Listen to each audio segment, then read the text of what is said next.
Em outubro de 88, na represa do Guarapiranga, em São Paulo, o corpo de um homem foi encontrado com mutilações inexplicáveis.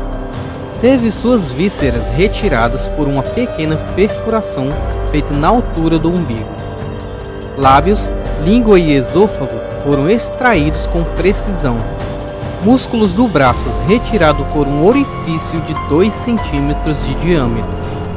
Segundo o médico legista de São Paulo, que não quis se identificar, não há técnica conhecida capaz de fazer isso.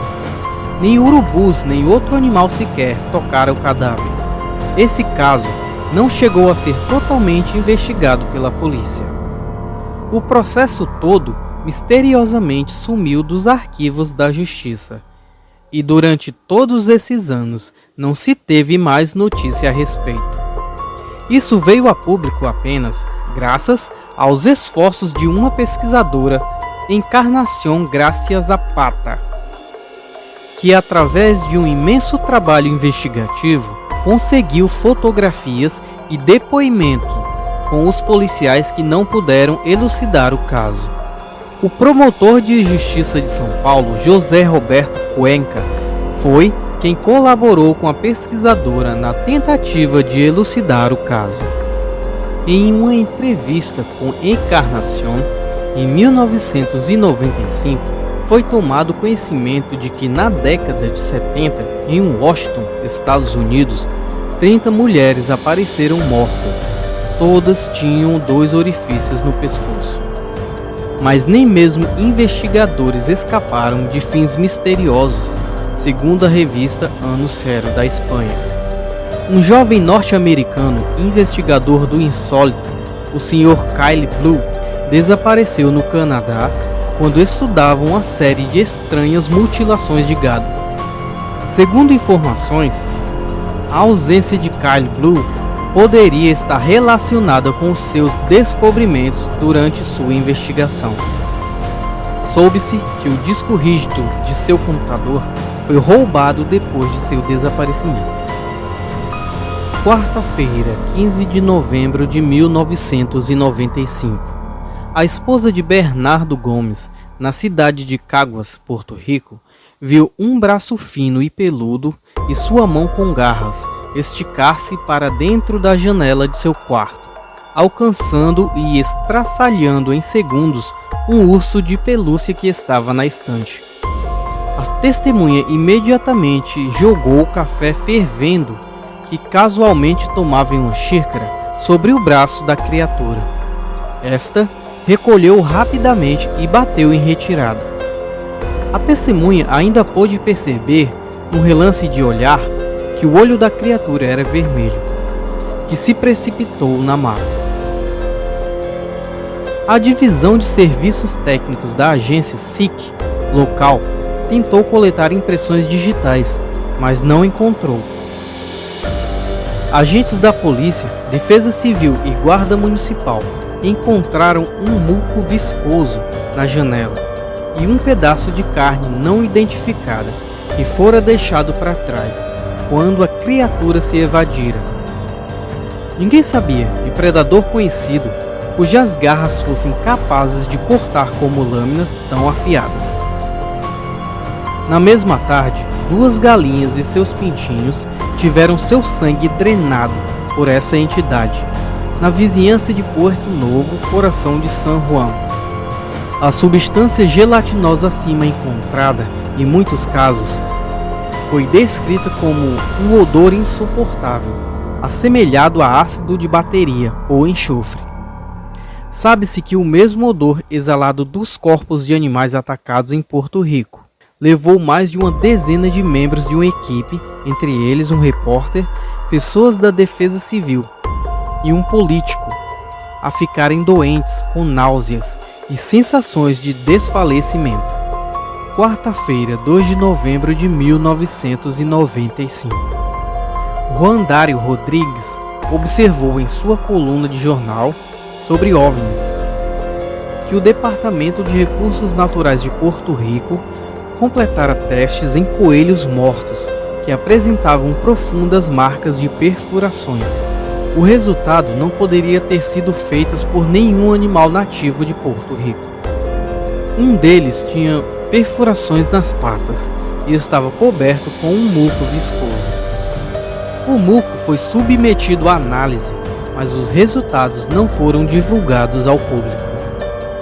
No princípio de maio de 1996, Teodora Ayala Reyes, uma moradora do povoado mexicano de Afonso Calderón, denunciou ter sido atacada por uma estranha criatura alada, que lhe deixou marcas no rosto e mordidas no corpo. Também no dia 2 de maio daquele ano, outro cidadão mexicano, José Ángel Pulido Brizeno, exibia publicamente a mordida que recebeu de uma criatura. Erlinda Veja, outra testemunha, descreveu uma criatura como uma espécie de morcego gigante, peludo e com os olhos muito brilhantes. Em Costa Rica, um episódio acontecido em 1976, com uma senhora chamada Iris Álvares, uma ama da casa, que agora denunciava que seu bebê havia sido ferido em janeiro daquele ano por uma estranha criatura alada. Os médicos que atenderam descreveram as feridas como que sendo parecidas com as que o chupacabras veio a deixar posteriormente em seus ataques nas vítimas humanas e animais. A manchete do jornal Folha do Paraná, do dia 11 de maio de 1997, em matéria feita pelo jornalista Paulo San Martín, colocava o ataque como um enigma ecológico. Animal misterioso é detectado no Paraná. Entre os depoimentos e informações coletadas pela reportagem, relacionam alguns que podem consideravelmente ser relevantes. O bicho, ou seja lá o que for, como diz o sargento da polícia florestal da cidade, arranca com precisão cirúrgica as orelhas dos animais que mata e deixa feridas que não parecem com as de nenhum outro predador conhecido. Em alguns casos, as orelhas eram arrancadas e foram encontradas amontoadas próximas do local de ataque, envolvidas com um muco gelatinoso, como se estivessem sido vomitadas. Apesar da profundidade dos ferimentos encontrados em algumas vítimas, há uma ausência quase que completa de sangue no local. Os primeiros ataques foram registrados no final de janeiro de 1997, mas só chamaram a atenção um mês depois, quando ocorreram por 3 vezes seguidas, na chácara Recanto dos Três.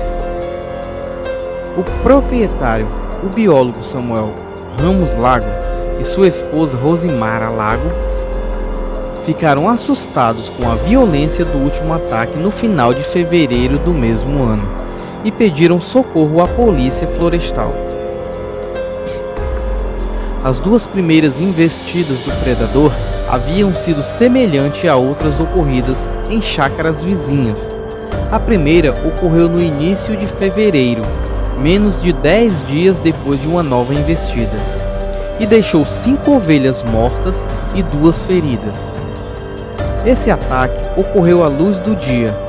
Tinha gente por toda parte, inclusive 4 pedreiros que trabalhavam na reforma de uma casa, a menos de 50 metros de onde as ovelhas pastavam, e ninguém viu nada. Moradores de Campina caçam uma criatura. Um animal fora caçado por moradores da região, que, cansados de perderem os animais, resolveram emboscar o predador misterioso por conta própria. Teriam usado foices e uma tarrafa para capturá-lo, mas não sabendo o que fazer com ele, levaram-no para a delegacia local. Devido ao burburinho levantado nas vizinhanças da delegacia, o delegado teve que liberar visitas públicas, pois todos queriam ver a estranha criatura. Um morador falou que quando o animal foi recolhido, ele se debatia realizando pequenos voos em sua cela. Seu corpo era coberto de pelos escuros, seus braços eram longos e em suas extremidades possuíam 3 longas garras afiadas. Possuía também pequenas asas, olhos brilhantes e avermelhados, dentes caninos salientes e produzia um som sibilante, como a de uma cobra. Assustado, o delegado telefonou para o exército e o mesmo teria então o proibido de continuar com toda a exibição pública. E em seguida esteve no local para apreender a criatura e levá-la consigo. Os mesmos representantes militares teriam proibido o delegado e sua equipe de abrirem a boca sobre o caso. Caso contrário, perderiam seus empregos. A descrição do uniforme batia perfeitamente com as testemunhas porto-riquenhas do chupacabras. Naquela mesma semana, o delegado foi aposentado de suas funções, mas, ao entrevistá-lo, negou tudo curiosamente. Ele já se adiantara nas suas declarações, afirmando que sua aposentadoria de nada tinha a ver com aquela história, antes que qualquer alusão à implicação de seu afastamento do cargo com o caso. O fenômeno chupacabras foi ridicularizado com o passar dos anos. Adotou-se que um animal, como um cachorro, era o animal que estava atacando os outros bichos. Mas nunca foi provado que aquele pequeno animal conseguia fazer tudo isso que foi falado no vídeo. E vocês, o que acham que era aquilo? Comentem aqui embaixo o que vocês acharam desse vídeo e até a próxima.